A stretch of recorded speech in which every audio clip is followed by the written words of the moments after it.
எறும்பு மற்றும் புறாவின் நட்பு. முன்னொரு காலத்துல எறும்புகளெல்லாம் ஒன்னா சேர்ந்து உணவு சேகரிச்சு வாழ்ந்து வந்தன. அந்த எறும்புகளெல்லாம் பாட்டு பாடி ஆட்டம் ஆடி உணவு சேமிச்சுட்டு சந்தோஷமா இருந்தன. அப்போ ஒரு எறும்புக்கு ரொம்ப தண்ணி தாகம் எடுத்ததால தண்ணி குடிக்கலாம்னு நினைச்சு எட்டி பார்த்துச்சு. உடனே தடுமாறி தண்ணிக்குள்ள விழுந்துருச்சு. அந்த எறும்பு எல்லாத்தையும் கத்தி கத்தி கூப்பிட்டு பார்த்துச்சு, ஆனா அங்க யாரையும் காணோம். அப்போ அந்த வழியா ஒரு புறா ஒன்னு பறந்து வந்துச்சு. என்ன காப்பாத்து நண்பா, நான் தண்ணில விழுந்துட்ட அப்படின்னு புறா கிட்ட சொல்லுச்சு. உடனே புறாக்கு ஒரு யோசனை தோணுச்சு. ஒரு இலைய எடுத்து தண்ணிக்குள்ள போட்டுச்சு.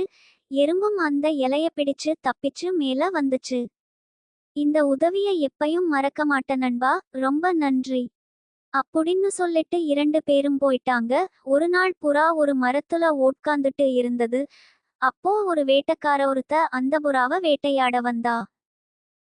அத பார்த்துட்டு இருந்த எறும்பு அந்த வேட்டைக்கார காலுல கடிச்சு வச்சுருச்சு. உடனே அந்த வில்லோட குறி மாறி புறா மேல படாம மரத்துல பட்டு புறா தப்பிச்சுருச்சு.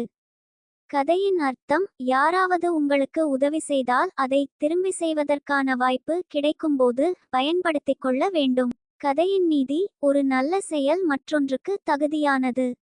இந்த கதை பிடிச்சா லைக் அண்ட் சப்ஸ்கிரைப் பண்ணிக்கோங்க.